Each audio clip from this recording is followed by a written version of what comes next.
पहले तो काफ़ी यहाँ पे ग्राउंड मेराउंड भी नहीं था ठीक है ना, और हम लोग पहले मिट्टी में खेलता था, वही ग्राउंड था।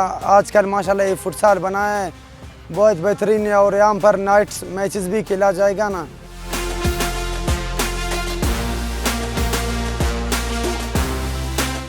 आजकल जो है बलुचिस्तान में जो है दूसरे ग्राउंड के अलावा जो है फुटसाल में वो लोग आते हैं, क्योंकि फुटसाल में उसका जज्बा है, क्योंकि यहाँ पर आते हैं वो लोग खेलते हैं, उसको मज़ा देता है।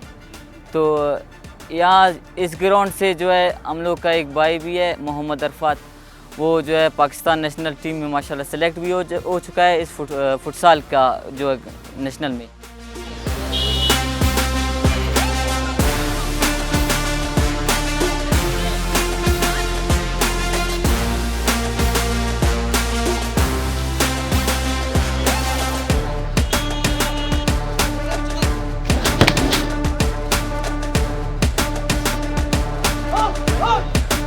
वो जो आते हैं खेलने के लिए, तो हम लोग उसको कहते हैं कि भाई इसके थोड़े अलग रूल्स होते हैं। बड़े ग्राउंडों में थ्रो हाथ से फेंका जाता था, लेकिन यहाँ रख कर जो है किक मार जाता है। यहाँ पर खेल जो है बहुत फास्ट होता है ना, क्योंकि छोटा ग्राउंड है, पासिंग ज़्यादा होता है, टचिंग ज़्यादा होता है।